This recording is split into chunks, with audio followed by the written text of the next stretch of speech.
ದಾವಣಗೆರೆಯ ಮಾಣಿಕ್ಯ ಶಾಮನೂರು ಶಿವಶಂಕರಪ್ಪ ವಿಧಿವಶರಾಗಿದ್ದಾರೆ. ಅವರ ಅಂತಿಮ ಯಾತ್ರೆ ಆರಂಭವಾಗಿದೆ. ಈಗಾಗಲೇ ಮೊದಲಿಗೆ ಅವ್ರನ್ನ ಹೈಸ್ಕೂಲ್ ಮೈದಾನದವರೆಗೂ ಕೂಡ ಅವರ ಪಾರ್ಥಿವವನ್ನು ತೆಗೆದುಕೊಂಡು ಹೋಗಲಾಗುತ್ತೆ. MCC ಬ್ಲಾಕ್ನಿಂದ ಆರಂಭವಾಗಿರುವಂಥ ಮೆರವಣಿಗೆ ಸಾಗ್ತಾ ಇದೆ. ಈಗ ರಸ್ತೆಯಲ್ಲಿ ನೂರಾರು ಸಂಖ್ಯೆಯಲ್ಲಿ ಅವರ ಅಭಿಮಾನಿಗಳು, ದಾವಣಗೆರೆಯ ಜನ ಅಲ್ಲಿ ಜಮಾಯಿಸಿದ್ದಾರೆ. ನೋಡಿ, ಅಲ್ಲಿ ಹಿಂದೆ ಬರ್ತಾ ಇರುವಂಥ ಆ ಥರದ ವಾಹನದಲ್ಲಿ ಅವರನ್ನು ಕುಳ್ಳಿರಿಸಿ ಅಂತಿಮ ಯಾತ್ರೆಯನ್ನು ತೆಗೆದುಕೊಂಡು ಹೋಗಲಾಗ್ತಾ ಇದೆ.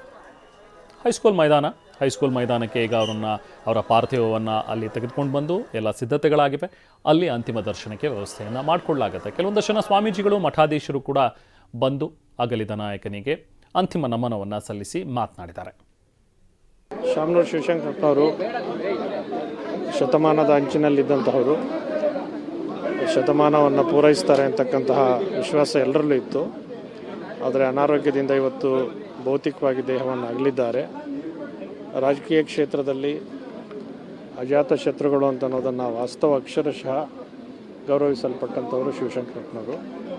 ಅವರೊಂದು ಪಕ್ಷದಲ್ಲಿದ್ದರೂ ಕೂಡ ಎಲ್ಲ ಪಕ್ಷಗಳ ಎಲ್ಲ ರಾಜಕೀಯ ಮುಖಂಡರಿಂದ ಸಮಾನವಾಗಿ ಗೌರವಾಧಾರಗಳಿಗೆ ಪಾತ್ರರಾದಂಥವರು. ದಾವಣಗೆರೆ ಒಂದು ಯಾಂತ್ರಿಕವಾಗಿದ್ದಂತಹ ಒಂದು ನಗರವನ್ನು ಶಿಕ್ಷಣ ಕಾಶಿಯನ್ನಾಗಿ ಪರಿವರ್ತಿಸಿದಂತಹ ಕೀರ್ತಿ ಅವರಿಗೆ ಸಲ್ಲುತ್ತದೆ. ಒಬ್ಬ ವ್ಯಕ್ತಿಯ ಕಾಲದಲ್ಲಿ ಸಾಮಾಜಿಕವಾಗಿ ಏನೆಲ್ಲ ಸುಧಾರಣೆಗಳನ್ನು ಮಾಡಲಿಕ್ಕೆ ಸಾಧ್ಯ ಆದ ಅನ್ನೋದಕ್ಕೆ ಅವರೊಂದು ಪ್ರತ್ಯಕ್ಷ ಸಾಕ್ಷಿಯಾಗಿದ್ದಂಥವರು. ಮಠಮಾನ್ಯಗಳು, ದೇವರ ಬಗ್ಗೆ ಅಪಾರವಾದಂಥ ವಿಶ್ವಾಸ, ಗೌರವ, ಆಧಾರಗಳನ್ನು ಇಟ್ಕೊಂಡಿದ್ದಂಥವರು. ಹಾಗಾಗಿ ನಮ್ಮ ನಾಡಿನ ಅನೇಕ ಧಾರ್ಮಿಕ ಕ್ಷೇತ್ರಗಳಲ್ಲಿ ಅತಿಥಿ ಗೃಹ ಇರ್ಬೋದು, ಧಾರ್ಮಿಕ ಕಾರ್ಯಗಳನ್ನು ನೆರವೇರಿಸುವಲ್ಲಿ ಮುಂಚೂಣಿಯಲ್ಲಿದ್ದಂಥವರು. ಅವರ ಅಗಲಿಕೆ ನಿಜವಾಗ್ಲೂ ಸಮಾಜಕ್ಕೆ ಒಂದು ತುಂಬಲಾರದ ಕೊರತೆಯಾಗಿದೆ. ಅವರ ಆದರ್ಶಗಳನ್ನು ನಮ್ಮ ಮುಂದಿನ ಜನಾಂಗ ಪಾಲಿಸುವಂತಾಗಲಿ ಅಂತ ಹಾರೈಸ್ತೇವೆ. ಡಾಕ್ಟರ್ ಶಾಮನೂರು ಶಿವಶಂಕರಪ್ಪನವರು ತಮ್ಮ 95ನೇ ವಯಸ್ಸಿನಲ್ಲಿ ಲಿಂಗೈಕ್ಯರಾದ ವಿಷಯ ತಿಳಿದು ಅತ್ಯಂತ ದುಃಖವಾಯಿತು. ಶಾಮನೂರು ಶಿವಶಂಕರಪ್ಪನವರು ಭಾಳಷ್ಟು ಪರಿಶ್ರಮ ಮತ್ತು ಸಾಧನೆಯಿಂದ ಬಹುದೊಡ್ಡ ಎತ್ತರಕ್ಕೆ ಬೆಳೆದು ನಿಂತಹ ಆದರ್ಶ ವ್ಯಕ್ತಿಗಳು. ವೀರಶೈವ ಲಿಂಗಾಯತ ಸಮಾಜದಲ್ಲಿ ಅತ್ಯಂತ ಹಿರಿಯ ಜೀವಿಯಾಗಿ ಈ ನಾಡಿಗೆ, ಈ ನಾಡಿನ ಸಂಸ್ಕೃತಿಗೆ ಅಮೂಲ್ಯವಾದಂಥ ಕೊಡುಗೆಯನ್ನು ಕೊಟ್ಟಂಥ ಕೀರ್ತಿ ಅವರದು.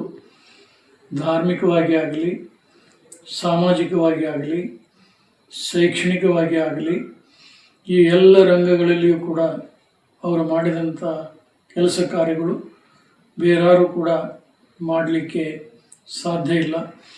ಸರ್ವ ಜನಾಂಗದ ಜನರೊಂದಿಗೆ ಅನೋನ್ಯವಾದಂಥ ಸಂಬಂಧವನ್ನು ಅವರು ಹೊಂದಿದ್ದರು. ಸಮಾಜದಲ್ಲಿ ಗುಣಾತ್ಮಕ ಮತ್ತು ರಚನಾತ್ಮಕ ಕಾರ್ಯಗಳು ನಡೆಯಬೇಕು ಅನ್ನುವಂಥದ್ದು ಅವರ ಅಪೇಕ್ಷೆ ಆಗಿತ್ತು. ಅವರು ಶಾಸಕರಾಗಿ, ಸಂಸದರಾಗಿ, ಸಚಿವರಾಗಿ ಹಲವಾರು ಉತ್ತಮವಾದಂಥ ಕಾರ್ಯಗಳನ್ನು ಮಾಡಿದಂಥ ಕೀರ್ತಿ ಅವರಿಗಿದೆ. ದೈವಭಕ್ತರಾದಂಥ ಅವರು ಜಾತಿ, ಮತ, ಪಂಥಗಳೆನಿಸದೆ ಎಲ್ಲ ವರ್ಗದ, ಎಲ್ಲ ಸಮುದಾಯದ ಜನರೊಂದಿಗೆ ಒಂದು ಉತ್ತಮವಾದಂಥ ಬಾಂಧವ್ಯವನ್ನು ಹೊಂದಿದ್ದರು. ವೀರಶೈವ ಪಂಚಪೀಠಗಳ ಬಗ್ಗೆ ಅವರಿಗೆ ಅಪಾರವಾದಂಥ ಒಲವು ಮತ್ತು ಶ್ರದ್ಧೆ ಇತ್ತು. ಅವರು ಮಾಡಿದಂಥ ಮಹತ್ ಕಾರ್ಯಗಳನ್ನು ಕಂಡು ರಂಭಾಪುರಿ ಧರ್ಮಪೀಠದಿಂದ ಅವರಿಗೆ ಶ್ರೀ ಜಗದ್ಗುರು ರೇಣುಕಾಚಾರ್ಯ ಪ್ರಶಸ್ತಿಯನ್ನು ಅನುಗ್ರಹ ಮಾಡಲಾಗಿತ್ತು. ವ್ಯಕ್ತಿಗತವಾಗಿ ಯಾವುದೇ ಪಕ್ಷದಲ್ಲಿದ್ದರೂ ಕೂಡ ಯಾವುದೇ ಪಕ್ಷದ ಪರ ವಿರೋಧವನ್ನು ಅವರೆಂದೂ ಕೂಡ ಅದನ್ನು ಸ್ವೀಕಾರ ಮಾಡುವಂಥ ಸಂದರ್ಭಕ್ಕೆ ಬರಲಿಲ್ಲ. ಪ್ರತಿಯೊಬ್ಬರೂ ಕೂಡ ಜಾತ್ಯತೀತವಾಗಿ, ಪಕ್ಷಾತೀತವಾಗಿ, ಪ್ರೀತಿ ಪಾತ್ರರಾಗಿ ಬದುಕಿ ಬಾಳ್ದಂಥವರು.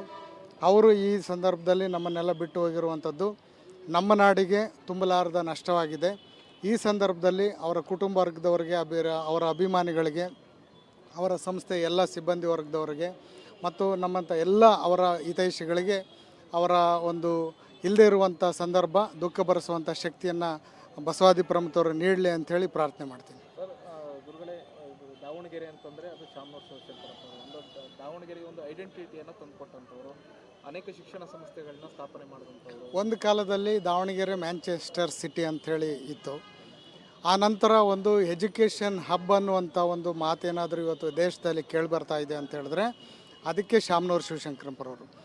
ಹಾಗಾಗಿ ಶಾಮನೂರು ಶಿವಶಂಕರಪ್ಪನವರ ಕೊಡುಗೆ ಅದು ಅಜರಾಮರ. ಅವರ ಕೊಡುಗೆಯನ್ನು ಮುಂದುವರಿಸ್ಕೊಂಡು ಹೋಗುವಂಥ ಜವಾಬ್ದಾರಿ ನಮ್ಮೆಲ್ಲರ ಮೇಲಿದೆ ಅಂಥೇಳಿ ನನಗೆ ಅನ್ನಿಸ್ತಾ ಇದೆ.